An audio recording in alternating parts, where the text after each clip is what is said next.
Remember Toshiba? In the 2000s, they were one of the most popular laptop brands in the world. In 2007, they controlled 7.3% of the global laptop market, which is more than Apple's laptop market share in 2018.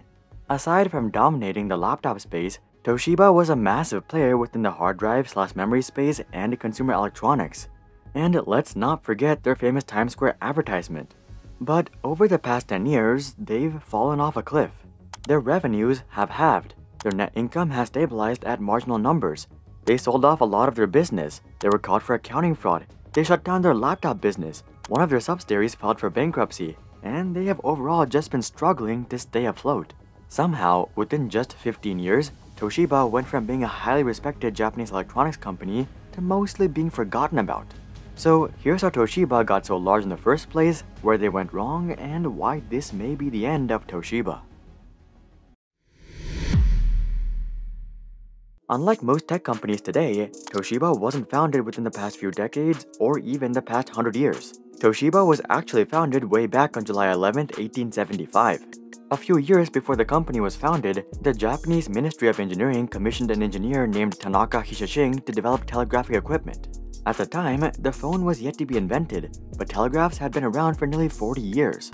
However, Japan had yet to really embrace this technology, so this commission was basically a part of the country's modernization effort. Anyway, along the development process, Tanaka established a company, Tanaka Seisakusho, which means Tanaka Engineering Works, and this is what would eventually become Toshiba. Initially, the company was just selling telegraph equipment, electric switches, and various communications equipment. After Tanaka passed away in 1881, his son took over the company and sold a part of the company to General Electric. This allowed them to expand into the production of torpedoes and mines, which was wanted by the Japanese Navy. However, once the Navy figured out how to produce their own weapons, they ditched Tanaka Engineering, which drove the company to insolvency. By 1893, the company ran out of money, and Mitsui Bank took over the company and renamed it Shibara Engineering Works. Over the next several years, they developed some utilitarian products, such as a water wheel-powered turbine generator and a radio transmitter. But none of these really caught steam and made the company that much money. So, in 1910, the company formed another deal with GE. GE agreed to share its technology with Shibara in exchange for a quarter of the company. After this deal, Shibara finally started to make some progress within heavy electrical machinery, but then they got beat down quite hard. In 1923, Japan experienced the Great Kanto earthquake, which claimed the lives of 100,000 people, many of which were Shibara employees. And just as Shibara finished reconstruction, the Japanese government banned the production of home appliances in order to conserve materials for World War II.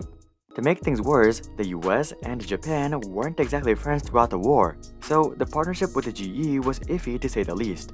So in 1939, Shibara decided to merge with another GE-powered Japanese company called the Tokyo Denki, and together they formed the Tokyo Shibara Denki. Unlike Shibara, who focused on heavy machinery and appliances, Tokyo Denki was mainly focused on small consumer electronics. Throughout the rest of the war, the duo tried to supply the military with radios, vacuum tubes, and generators, but this led to their factories being constantly bombed. Nonetheless, these government contracts left them much better off than most engineering companies, which got decimated during the war. And through the 1940s and 50s, these guys picked up all the devastated engineering companies and formed a super conglomerate. And while each of these guys were struggling on their own, together they were about to become an unstoppable force. Over the next few decades, Tokyo Shibara churned out product after product. First, they had the TAC digital computer in 1954. Then there was the transistor TV and the microwave oven in 1959.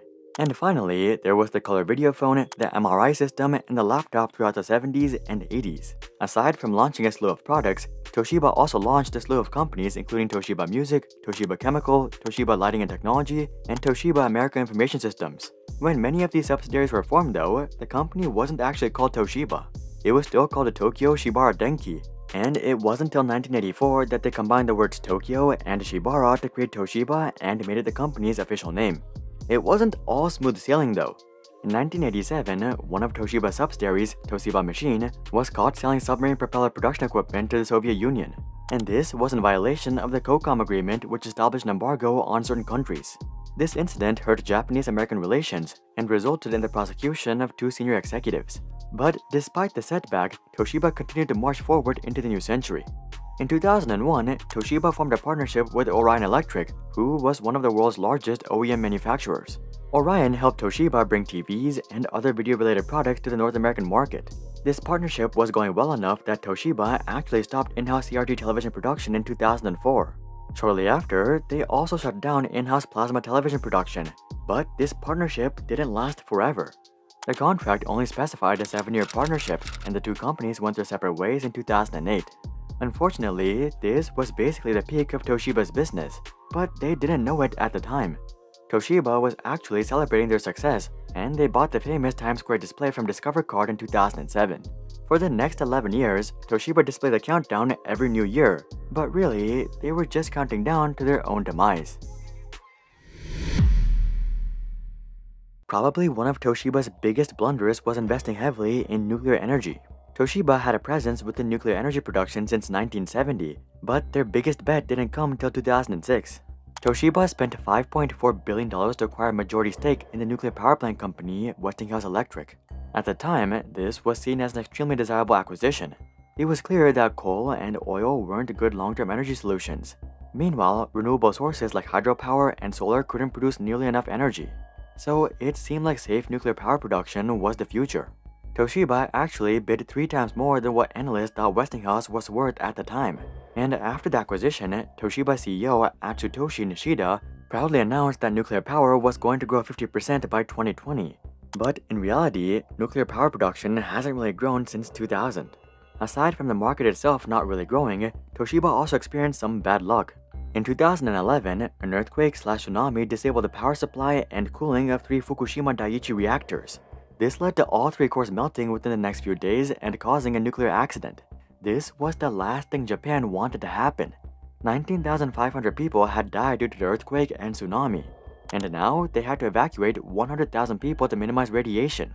As you would guess, Japan was done with nuclear energy after this incident. They stopped investments into the industry and shut down all nuclear reactors, which led to many countries following suit. Despite all this, Toshiba CEO at the time, Noriya Sasaki, assured investors that nuclear energy would continue to be a strong option moving forward. But he wouldn't be able to keep up this charade for much longer. One of Westinghouse's biggest customers, Chicago Bridge and Iron Company, closed their nuclear division. In an effort to keep the contracts alive, Westinghouse bought their nuclear division, but it quickly became clear that these contracts could not be completed profitably. At one point, it became so bad that keeping the nuclear division open would bankrupt Toshiba itself. So in March of 2017, Toshiba let Westinghouse file for bankruptcy. And that was basically the end of Toshiba's nuclear business. Toshiba may have lost big on their nuclear bet, but they still had their core electronics business, right? Well, not really.